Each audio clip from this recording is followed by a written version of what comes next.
Yeah, police now on emergency. I had an accident. Route 117. Route 117. What is this? Pleasant Road? Up to 9. Ma'am? He died. Wait a second. I'm not Route 117 at the Cabernet? Okay. Yeah. Okay. Are there any injuries? I really don't know. Hold on. Let me check it out. Hold on. Hold on. Thank you. Honestly, hold on. I really don't know. Yeah, there are. There's like little kids. The kids not moving. There's a whole bunch of kids. Honestly, the car smashed. Okay, I'll call. That wasn't an oops. That wasn't an oh shit turning the wrong way down a one-way road.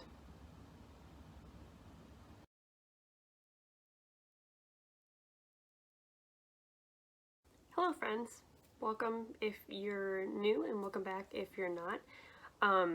So today's gonna be something a little bit different than normal. So today we're gonna be talking about a documentary that really fucked me up on several different levels, and I watched it for the first time 3 years ago, I think, and I still think about it all the time. It's still one of my most highly recommended documentaries, and it's still like, it was really unsettling up until right about now. Well, not like this exact moment, but when I started researching this for this video. So, with that being said, we're going to be talking about the 2009 Taconic State Parkway crash that is focused on the documentary Something's Wrong with Aunt Diane. If you've never seen it before, I do recommend that you go and watch it really quick. Well, not really quick, it's like an hour and 40 minutes long, but if you want to go watch it and then come back, I will be including, for the most part, I don't know how I'm going to edit those in yet, but I will be including all the, sorry if you can hear screaming, my boyfriend's watching TV in the other room. I'm going to be trying to include clips that I find important into this as well, points that kind of go with what I'm talking about, and hopefully it'll make sense when I edit this in. So let's just, hopefully this will make sense eventually. And all the clips I'm getting are going to be from that documentary, Something's Wrong with Aunt Diane. Boop, boop, boop, boop, boop, boop, boop. And, like, I had put it on TV for something to watch as, like, background noise, like, as I did laundry or something. And then ended up sitting down and, like, watching the entire documentary from start to finish and just, like, was absolutely flabbergasted that, like, that's what I was watching. Like, it was so emotionally compelling and so, in my opinion, so well done. I mean, now that I've done some more research, I'm like, it's maybe a little biased. But at the time, like, I started crying at the end of it, which, I mean, I'm not like a typical, like, I don't like cry watching movies and stuff. Like, that's not like my shtick. Like, I'm not that typical girl who like cries at movies, but like this actually made me start sobbing at the end of it, and that was kind of disappointing in myself. But it was so heart-wrenching. So if you've ever seen this movie before, or this documentary before, it's really gonna do something for you. So I highly recommend going and watching that. Like, I'll link it is on YouTube.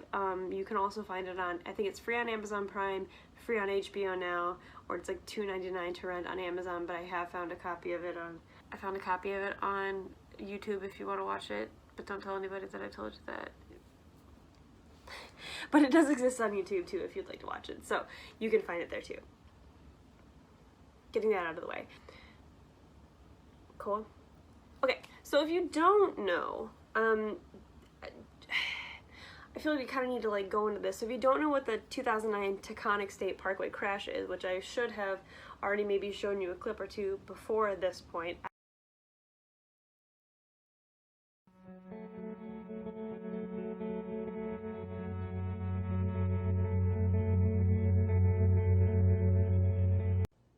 It was a horrific scene on the Taconic Parkway near Route 117 this afternoon. This burned out shell was all that remained of a minivan after the head-on crash, which left 8 people dead. Diane Schuler, her daughter, and 3 nieces. 3 Westchester men in the SUV were killed. Evidence leads us to believe that a vehicle was traveling the wrong way, southbound, in the northbound lanes of traffic. Several people were ejected, most of them children.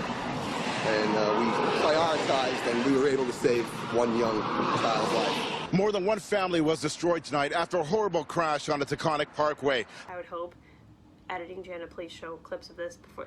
Let me give you like a super quick like synopsis. Okay, so on July 26th, 2009, 8 people were killed when a minivan traveled 1.7 miles in the wrong direction down the parkway, and it collided head-on with an SUV in oncoming traffic. The crash received nationwide attention and garnered a lot of speculation. Mostly they were cries of like, how could something like this happen? Like, what went on? Like, this whole thing seemed very mysterious, I guess you could say would be a good word, because and we're gonna get into it eventually, but it was like this well-to-do, like, suburban mom who was going 85 miles an hour in the wrong way down a highway for 2 miles before killing 8 people. It's not like your average day like occurrence. It wasn't something normal that happened. It was bad.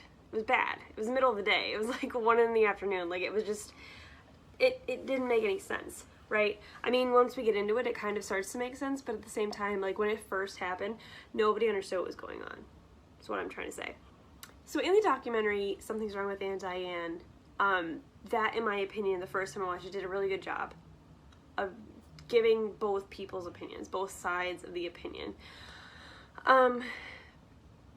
You know, so Diane Schuler was driving the minivan and her family was in the minivan, and like the family was also affected by it, but then the family in the car that she hit, they both presented compelling stories, and in the moment when I watched it, heart-wrenching, because if you don't know the details, so I watched it, I read every Reddit subplot you could ever find in your life, and then went back and watched it again. And when you go back and watch it again, it's like a different experience in a weird way. You feel much more differently about it after watching it a second time. So after rewatching the documentary a second time, and after scouring Reddit for some information and like just going down a real deep rabbit hole, I will say. I went down like quite the deep rabbit hole. I feel like I got some answers. At least answers that I myself personally feel comfortable with. Like, they're answers that I feel happy about, if that makes sense. So but like, here's the deal. We cannot start there. We have to start at the beginning. So let me take you back to the beginning. It's Friday, July 24th, 2009. Diane and her husband, Danny, are enjoying a weekend of camping with their 2 children, Brian, who is 5, and Aaron, who is 2. Diane's brother, Warren, let his 3 children go on a trip with Diane and Danny. They are Emma, who is 9, Allison, who is 7, and Katie, who is 5. The families were close, they got along well, and they had no problems between them. In fact, Diane's nieces talked to their parents regularly over the weekend and reported no issues. Everyone was having a great time. It was your normal, average family camp out weekend. There was nothing weird to be had about any of it. So around 9:30 a.m. on July 26th, the family packs up to leave from their vacation. They go there for a weekend, they hash it out, and then they leave. They're getting ready to leave. So they pack up and get ready to go. Danny, the husband, and their family dog are in the camper. They pack up and go, and Diane packs up her brother's red Ford Windstar minivan with all the kiddos. The couple left separately, and again, there were no issues to report. Nothing strange happened. So at 9:30 a.m., like I said before, Diane and the 5 kids leave the campsite. The husband is irrelevant at this point. Like, he makes it home safely in the normal amount of time. Nothing weird happens to him. He gets home fine. So Danny gets home fine. Nothing to worry about. Not important anymore. So at 9:56, 26 minutes later, Diane and the kids stop at McDonald's for breakfast.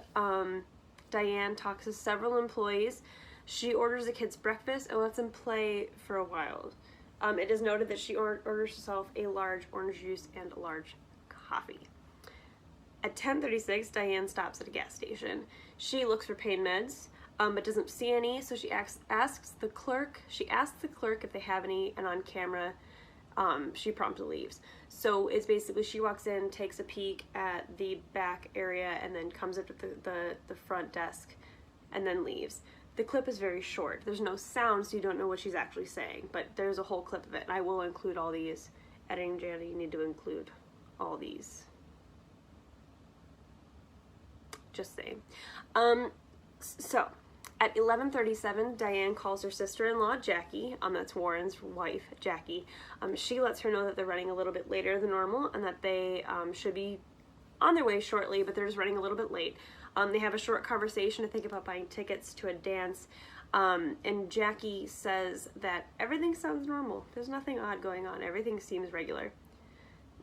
At 12 p.m., noon, according to several witnesses driving on the same highway as Diane, Diane starts driving aggressively. And I mean that in a way that she's changing lanes frequently, but she's very precise about her lane changes. She's not swerving into lane to lane, she's just driving aggressively. So she's driving straight and narrow, she is visibly sober, you would assume, and she's driving just kind of like a dick. I don't think she's doing anything illegal at this point, but she's not being a very courteous road companion, if that makes any sense. So by 12:15, only 15 minutes later, Diane is noted to be driving very aggressively. She's honking at people, tailgating, so riding people's asses, trying to pass cars on the shoulder. She makes it to a rest stop area and it appears like she's going to vomit. This happens twice, where she is seen on the side of the road or near a rest stop with her hands on her knees and like a barfing, like a vomiting type of motion. So 12:55, Diane makes some strange phone calls, and herself, like while she's driving, she's just dialing wrong numbers. If I remember the documentary correctly, she was trying, it was like one digit off from the number she was meant to be calling, but she wasn't actually dialing any phone numbers that made any sense. She was just calling phone numbers, so she's driving and just calling phone numbers.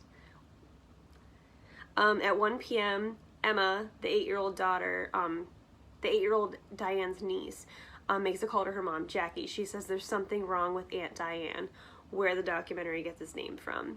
And this is up for speculation. Brian, the 5-year-old child, is heard to be saying mommy's head hurt and she couldn't see, or he said that after the accident happened, but that's up to speculation. A lot of people don't know if he actually said that or if that's something that the Schulers spun to make it seem more believable that that's something that happened, but apparently he said that. And the other kids in the car can be heard crying on the phone call. Diane takes the phone from Emma while she's on it and says that things are okay, the kids are overreacting, it's just a joke, it's not that big of a deal, nothing's wrong. And then Jackie actually states at that point that she thought Diane was drunk. And when Jackie speaks, she's like, hey, let me talk to Emma, I need to talk to my daughter, Diane hangs up the phone.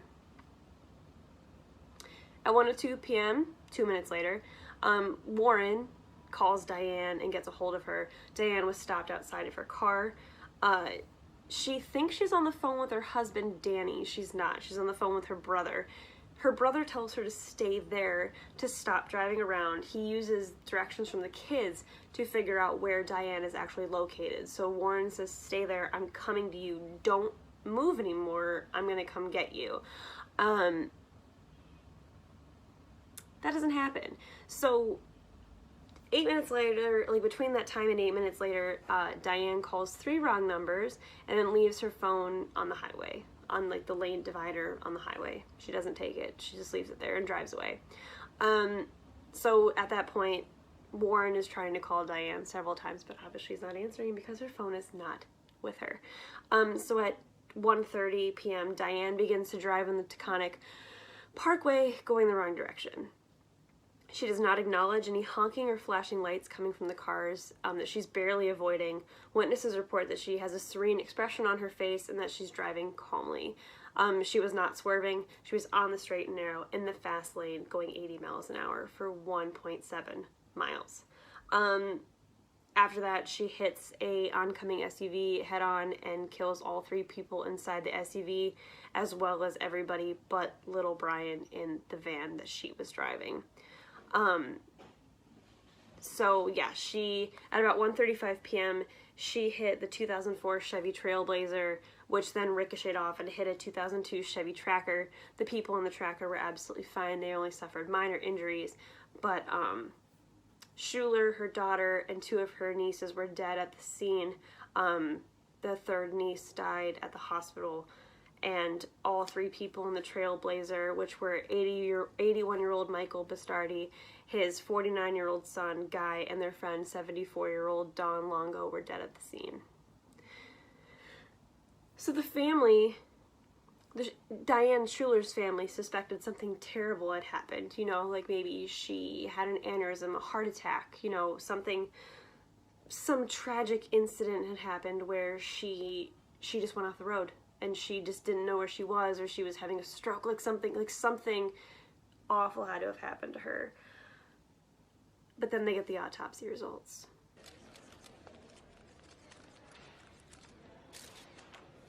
An autopsy was performed by the Westchester County Medical Examiner's Office on the body of Diane Schuler, the operator of the 2003 Ford van who was responsible for this crash. The toxicology from that autopsy shows that Diane Schuler had a blood alcohol content of 0.19%. The legal limit for intoxication in New York State is 0.08%. Toxicology also reveals that Diane Schuler had a high level of THC. THC is the active ingredient contained in marijuana.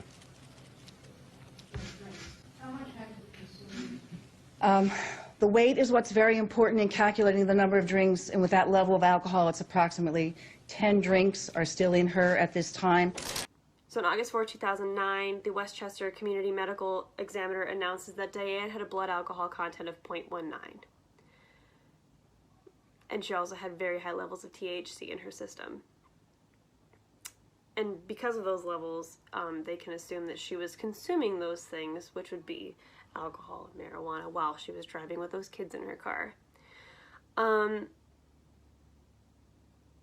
Diane Schuler's family denies the fact that that ever happened. Listen to this. I go to bed every night knowing my heart is clear. She did not drink. She's not an alcoholic. Listen to all that. She is not an alcoholic, and my heart is rested every night when I go to bed. Something medically had to happen. So, the investigation of the collision drew nationwide attention, and this is because the Schuler family completely denied that Diane would have ever done anything like this. They said there's no way she could have been drunk while driving. There's absolutely no way she was smoking pot. Like, she never drank. She never smoked. But then as the investigation goes on, you learn that, like, okay, well, you know, maybe Diane had a couple drinks every here and there, and she might have smoked every night before bed, or like, so the story kept changing of like how much she was actually consuming these things, right?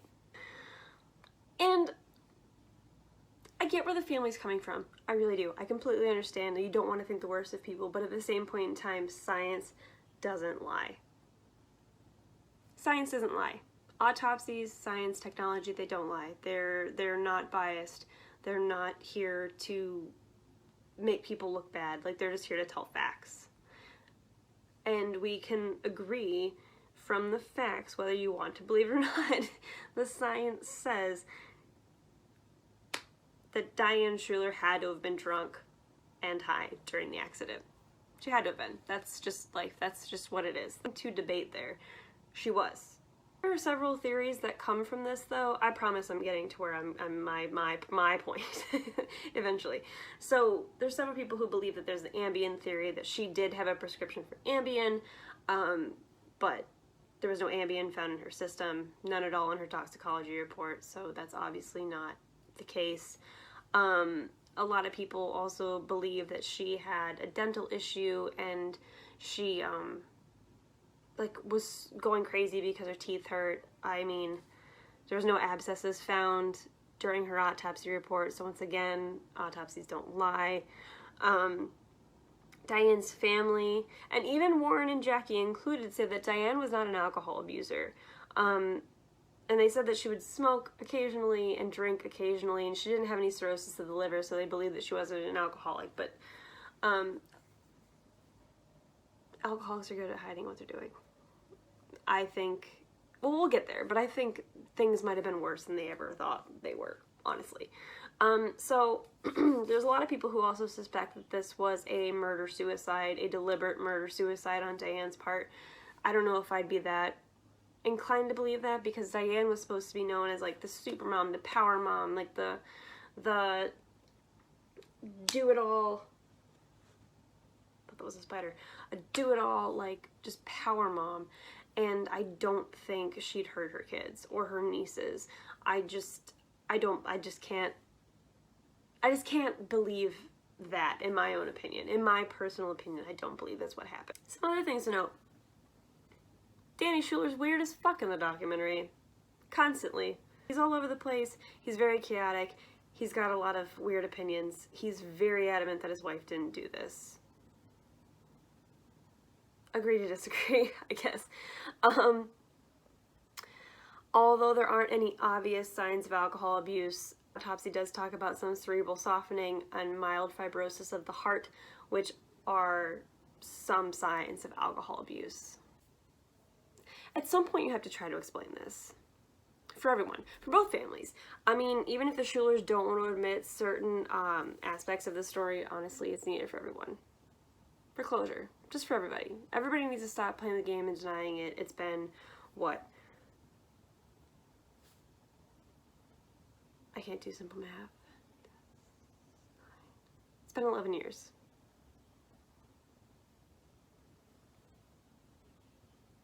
Just, I mean, closure, right? Okay. So I went on Reddit, as I'm wont to do, and I found these several theories that I really kind of like, that kind of led me to where I'm going. Promise, there's a point here. So, one theory that I really enjoyed was that she's a closet alcoholic who was very high function. Maybe her family didn't know how bad it was. Maybe she didn't want to get found out driving drunk. You know, maybe she had this image of being a supermom who wanted, you know, to prove that she could do anything, and maybe she didn't want that image. Maybe she was scared of the consequences of what would happen of being found drunk for the first time, driving a car with 5 kids inside. Maybe she was worried about how it would affect her relationship with her brother and her sister-in-law. Sometimes the things people do to maintain an image can ultimately be what destroys you. So on r/unsolvedmysteries, I found a couple of comments, and I will tag them, but these were written over 4 years ago, so maybe they won't even know that I did it. Pure Perfection, and I loved this comment. So Pure Perfection wrote, "The right question to ask probably isn't what caused Diane to act so recklessly, but what caused Diane to abuse these substances more excessively that day." Think about it. And then TortyCat Texas, well, TortyCat_TX, I'm assuming that's Texas, quoted, "When her brother knew something was wrong, his kids were telling him she could not see." So one of the big things was that she can't see where she's going, she doesn't know where she's at. She was saying she couldn't see. He didn't call 911. And he didn't. Nobody did. He told her to stay put, and he said he would come for her. That's classic child of alcoholic behavior. And in a family with a denial of alcoholism, everyone focuses on protecting the alcoholic from being found out or facing consequences. So in all these pieces, looking at this, I've decided a theory that I personally back pretty strongly. I personally believe, and there's a theory that I found, it was put up on Reddit by the user Okay Seriously Bro, and the Jesus Take the Wheel theory. Now I don't know if that came from somewhere else, this is just where I saw it from, and I really like the way this person explained it. So if you came up with the Jesus Take the Wheel theory, I'm sorry that I didn't research deep enough for it, but I really like the way this person read it and like described it to me, so I'm sorry, take your credit, I'll give it to you, that's fine. The Jesus Take the Wheel theory is something that I can personally back. Like in my head, like it makes the most sense. It's like one of those, and I said it in the podcast, it's like one of those Goldilocks like systems where like one theory seems a little bit too harsh and the other one doesn't fit quite right, but if you mesh the two together you get like the perfect Goldilocks system. And in my head, and with the facts that I know, and from watching the documentary and reading and researching all day today and like in past the past years, I do really feel like this, in my head, fits the bill for what we're looking at. So there's two prevalent theories so far. One is murder-suicide, which I think is just too harsh. I don't see that being the actual case. It doesn't make any sense to me.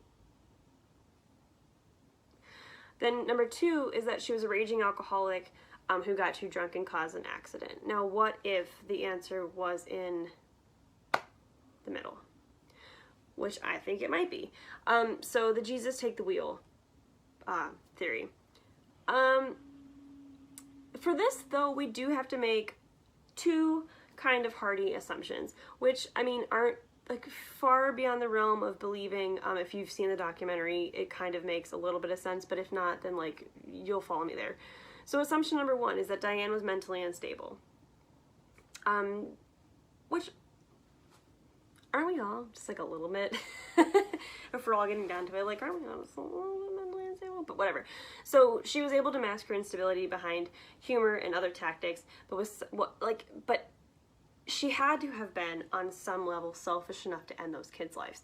Now, do I think that was like a normal, functional, like coherent thinking Diane to end those children's lives? No, I don't think that.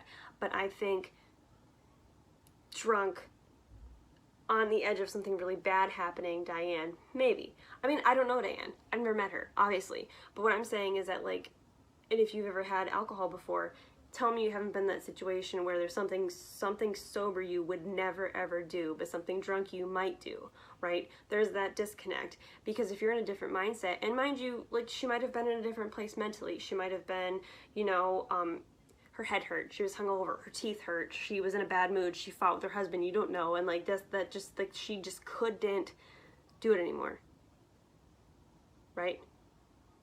Have you ever been in an awful mood and went home and was like, man, I need a fucking drink, right? Maybe you don't. Maybe that's just most of us. Maybe that's just me. I don't know. But have you ever been in that mood where you're like, man, I just need, like, I'm just in such a bad mood. I just need a drink. It'll calm me down. It'll soften the edges. You can get through the day. It's not that out of the realm of things. Now, I mean, going and killing all your children is definitely a completely different mindset, but you can see how she may have gone down this path, right? I mean, it's not, at least in my head, not that I'm thinking about killing children, but like the rationale between one to the other, I can see it. I can see it. Have you ever had bad tooth pain? I have. Not, once again, not that I ever thought about killing children, but dental pain is something that I cannot handle. Like anything with my teeth hurting, I cannot handle it. I shut down as a person. I can't handle it. I don't want to be alive anymore. I just want to lay in my misery and like just let me fucking die. I hate teeth pain. So if she's the same way as me, then like, I don't know. I don't know what you do in that situation. Then the second assumption we need to make is that she hated Daniel and she hated her brother Warren and wanted them to suffer, which could also be a stretch. I don't know anything about their personal lives. I don't know anything about their situation. I'm not going to pretend to know anything about their situation. There was a weird thing in the documentary, though, that I did think was odd, that may suggest that they had had some type of fight that evening, or like the day during camping, because Diane and Danny had been married for over a decade. They, like, her last name was legally Schuler, and her work ID, everything was in the name Schuler. But the day they were trying to find her, they found out, like, either her phone bill or her answering machine had the last name Hans, which was her maiden name, on it. So it was kind of confusing for people that her phone bill or whatever was in the last name Hans, because they didn't know why it would be in a different last name. So was he cheating on her? Did she find something out? Did she change it at the last minute? We don't know. We don't know what happened. And because Danny's never going to talk about it, so you never get to know. So let's just say Diane actually had a headache or a toothache. Plausible. She'd been to the dentist several times in the last couple of months leading up to this event. Maybe she had a toothache. Don't know. Let's say she'd also been using vodka and pain pills to help her through that pain. You don't know. Maybe her self-medication had gotten out of control. Maybe she did a good job of it and was highly functioning. Maybe no one knew she was doing it. Maybe they knew she was doing it and just pretended not to see that she was doing it. You don't know. What happens behind closed doors, nobody will ever know. We have to imply that maybe she's driven drunk with the kids in the car before. Not on purpose, of course, but maybe she's done it. Anybody who's ever had alcohol has known their limit to drive. Some of us have made bad decisions, some of us have not. Maybe she thought she knew her threshold and she really didn't. Maybe she hadn't eaten that day. Maybe she was still maybe drunk from the night before, you don't know. The lies were thick in she doesn't drink, she does drink, she never drank, she drank this weekend, she never drank. The lies were all over the place with how much alcohol she actually consumed. So maybe she was still drunk from the night before. Hair of the dog. Maybe her head still hurt. You don't know. You don't know what goes on in other people's lives, you know? Like, you never know. Maybe she thought she knew she was okay. Maybe she thought she knew her limits and she just didn't. So the drive from the campsite to her home is kind of a long one, even without being intoxicated. And maybe she just wanted the pain to stop. Didn't know how to make it happen. She hits the Sunoco, but they say they don't have any pain meds, but we don't know if that conversation actually happened. I'll get to that in a minute. So maybe thinks, well, they don't have pain medication, but I do have a bottle of vodka in my car. Get rid of this headache.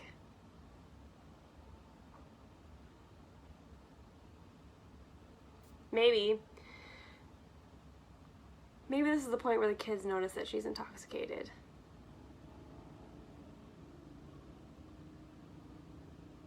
Maybe that's the point where Emma calls her family and says, hey, Aunt Diane's acting weird and something's wrong with her. Maybe Diane realizes that Emma called her family and she thinks, well, shit. What am I going to do now? So plan A, she figures, I'm going to rush home as fast as I can and just say, oh, just kidding, I'm not drunk. Like, I'm fine. I'm totally okay. Don't worry about it. Like, I don't know what Emma was talking about. It was just a joke. But then she realizes that plan's not going to work. She was driving recklessly, trying to get there fast. Maybe the alcohol is already sitting in at that point and she's getting a little bit drunker than she thought she was going to be.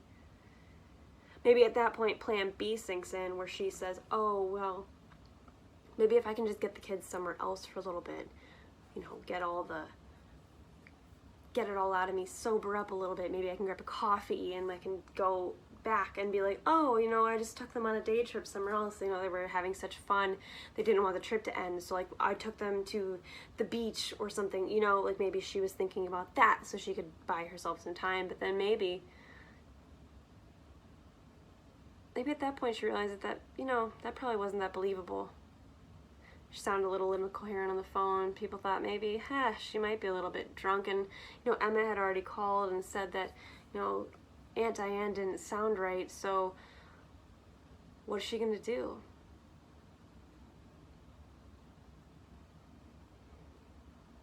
She's already driving the wrong way down the highway. Jesus, take the wheel. It's dark because, I mean, she wanted to be the power mom. She didn't want to be found out. That's the whole moral of this, is that when you watch the documentary, she was such a power mom. She wanted to be like the best mom, and she was. She was a good mom. But was there other things taking place that nobody knew about? Was the pressure of being a great mom just overwhelming and she didn't know how to cope with it? You don't know. You don't know. Nobody will ever know. I mean, Danny knows. He's never going to talk about it, though.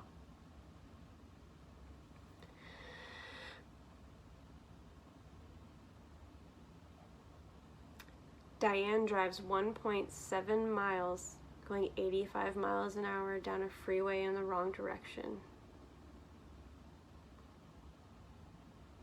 She's playing chicken with other cars. She's on the furthest left lane. She could just easily slip into the median, pull over, and be done with it. What's the point? If her perfect mom reputation's already gone, she's about to go to jail, probably for being drunk and driving at the level she was at. Maybe ruin her life, ruin her marriage, ruin her image as a mom, ruin her relationship with her family because she's driving drunk with her 3 kids in the car. She plays chicken. And almost all of those cars that she's driving towards dodges her. But one didn't. At 1:30 p.m., I got a phone call from the traffic management center. Traffic was completely stopped. I had to drive on the shoulder of the road to get there. Damn, son. When I got to the scene, I saw a minivan which was burnt in the median down a hill. I also saw 2 SUVs northbound on the Taconic State Parkway. These vehicles had extensive damage to them. Some of the people in the cars got involved and actively tried to help. Some were on the phone with 911, and some were just screaming. The scene was very chaotic.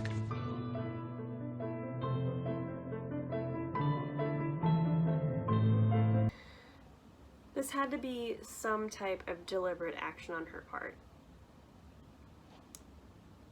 She didn't just accidentally drive from like 1.7 miles going 85 miles an hour in the wrong direction on the highway. That wasn't an oops.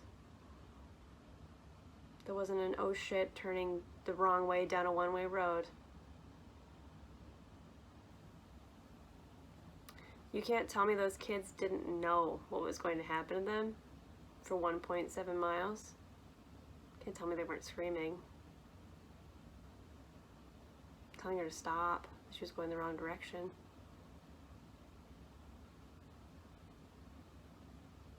It's just sad.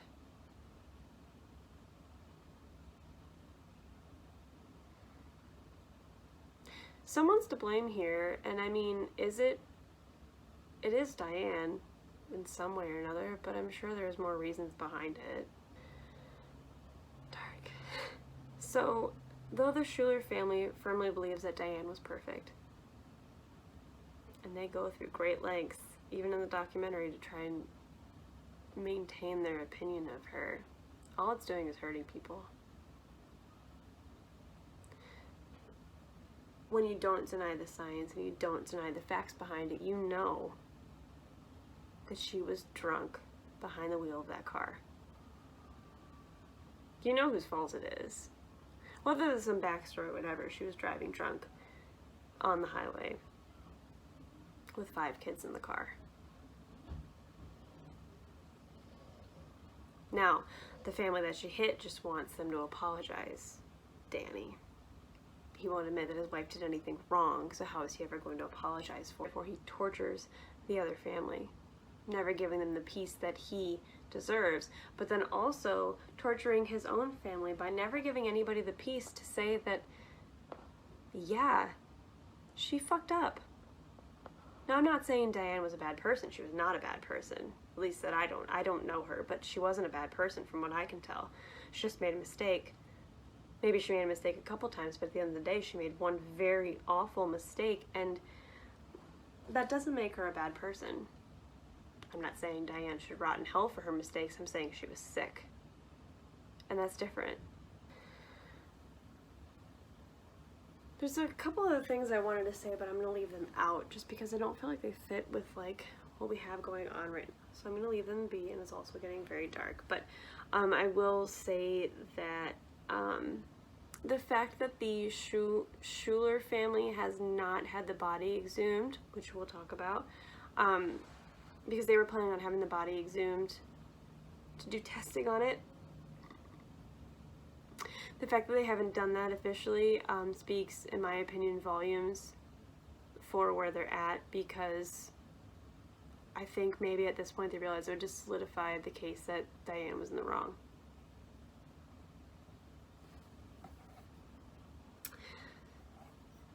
So sorry this got a little dark. I mean, I talk about serial killers and conspiracy theories, so I guess it kind of gets a little dark, but it's also dark outside too. So hopefully you enjoyed this. If you did, like, subscribe, and share with your friends. I'll be here for next time, so adios.